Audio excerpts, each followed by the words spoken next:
Hi, I'm Josh Curvin. Welcome to another Death Battle prediction video. Now, because there are two battles for me to cover my reactions to, I'll save my reaction for them until after my Ragna versus Soul prediction. So here we have a fight that's actually been requested for quite a long time, and when I first saw it, I thought it'd be a really close fight. But after the research, this is honestly a lot less true, but I still have really high hopes for it. Especially from an animation perspective, System Arc's sprites are really top quality, so this fight should be a sight to behold. And in honesty, I'm personally hyping this battle for myself as being potentially the best sprite battle in the show's history. I really hope that instead of going for an outsource animator for this one, because Mally did the last one, they'll get Derek from Dim Effects, who works with Mally already and has had his animation in an episode before, albeit in a very minor aspect. He did the ship part of Bucky vs. Fox. Another reason why this match is going to be really awesome is the music. The music in both Guilty Gear and BlazBlue is so ridiculously awesome. It's like Metal Gear Rising's music almost, and that game has my favorite OST of all time. Anyway, enough focusing on what this fight could be, and less time to focus on what it is. Let's break down a few things here. I've actually never played either of these games, and the research I've done is honestly pretty base level. I'm not going to read the ridiculous encyclopedias and vast wikis explaining the ridiculously convoluted lore of both franchises. So I'm going at this like I normally do, with just straight up stats and abilities that I could find. So let's start with Ragna. Strength-wise, Ragna has not that many quantifiable feats, the best of which is probably going up against Take Mikazushi, which is a person who can destroy a mountain, and the land surrounding it. Other than this, I really wasn't able to find any particular strength feat, besides beating people with similarly mountain-level durability. And yeah, speaking of durability, his is about in that ballpark from surviving against Take Mikazushi as well, because he can survive against someone who can level mountains. In speed, though, he's about even with Hazama in speeds, who can apparently react in 1/480,000th of a second. This has been calced somewhere in the quad-digit hypersonic range, which is definitely a solid speed to hold in this fight.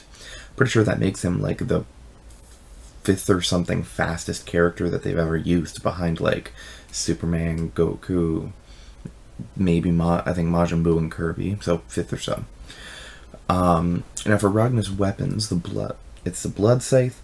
It's a massive sword capable of transforming into a scythe form, and is able to drain the soul and life force of whatever it hits.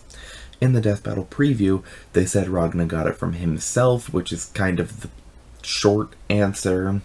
The longer answer by a little bit is that Jubei got it from an old hero called the Blood Edge, who was actually time-traveling Ragna, who went back in time from the future to fight the Black Beast, lost the coat and sword, and Jubei gave them to Ragna. It's kind of like a self-contained paradox, which is a safe paradox. You'll learn what an unsafe paradox is in a minute or two. He also has the Azure Grimoire, which is a high-density massive seether, which is BlazBlue versus magic. Ragna absorbs life force from people he kills to power it, and it threatens to overwhelm him if he loses control, turning him into more or less another Black Beast. This can happen if he overuses it, or if Ragna doesn't have the mental stability to control it. He uses its power to power his special attacks and enter his super forms. Ragna also has the Idea Engine, the source of most of his best feats, and it increases his stats to those I mentioned before, and it makes his super forms not deal damage to him, which is something that he prior had an issue with.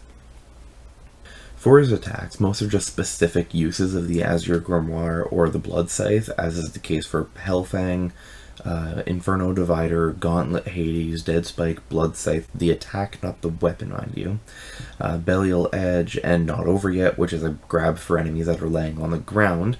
Very particular use for that one. He also has Distortion Drives and Astral Finish. Soul Eater drains life from his enemies. He also has Carnage Scissors is just a more powerful attack, and a Blood Cane Idea is a super mode that increases the range of all of his soul-eating attacks and makes him gain more health from them. It used to damage Ragna over time, but the Idea engine upgraded the attack. Devoured by Darkness lifts the opponent over him, smacks him with black tendrils, and makes a dark explosion. Black Onslaught slashes repeatedly and drains the soul of the person before disintegrating them with a final smash. Finally, his ultimate form is Unlimited Ragna. It puts his durability up by 40% and gives him a speed increase. The attack damage goes up by 25%. He gains all bonuses from the Blood Cane Idea form and can add another Blood Cane Idea on top of that, stacking it, and it makes all of his attacks drain health. That honestly sounds pretty unbalanced from a fighting game perspective. Now, Ragna's weakness is mainly the Azure Grimoire. If he loses control of it, he'll become a mindless being, albeit a powerful one. And without his Azure Grimoire, he tends to lose a lot.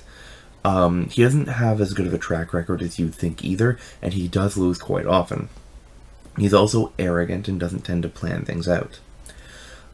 Alright, so now we have Sol Bad Guy, the Queen-inspired protagonist of Guilty Gear. His strength is, I'll be frank, is unbelievable. He's defeated a gear that was 2,500 meters tall, and characters vastly weaker than Sol have beaten things like Hydra, which can kill millions of people in an hour. And those characters couldn't scratch Justice, a character capable of literally evaporating Japan's entire landmass, and Sol beat her, I think, twice actually. Sol has fired a beam when he just briefly tapped into his gear power, which was capable of incinerating a flying gear several kilometers in diameter. Durability-wise, he's again survived a country-level enemy, and even when impaled, he just tends not to care. He can also regenerate from most wounds that don't kill him. In speed, he can match Justice, who can fly out to space in under 3 seconds. This is also hypersonic, though not quite as much as Ragna's, ending up somewhere around the Mach 750 range, though he also has quite a few lightning timing feats,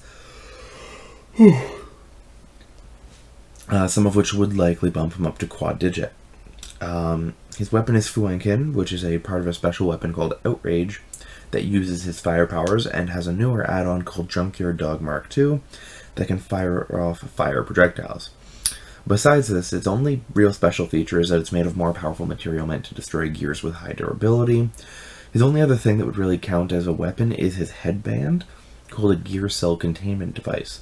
It limits his power, keeping him in control of his mind, but he can use the gear power at times safely anyway. Now, for Sol's abilities, of note is that he's actually quite intelligent and was one of the people who made the gears to begin with.